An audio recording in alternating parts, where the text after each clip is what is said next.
Hver dag henretter stater deres borgere som straf, også for handlinger, som slet ikke burde være kriminelle.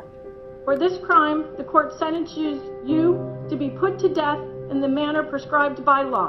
As to the defendant, Mario McNeil, that he be sentenced to death. 91 lande i verden benytter sig af dødsstraf. De 5 lande, der har henrettet flest, er USA, Kina, Iran, Saudi-Arabien og Irak.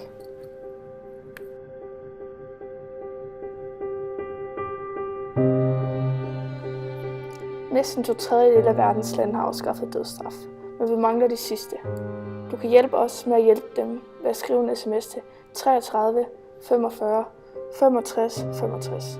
Vær med til at gøre en forskel der, hvor der er brug for det.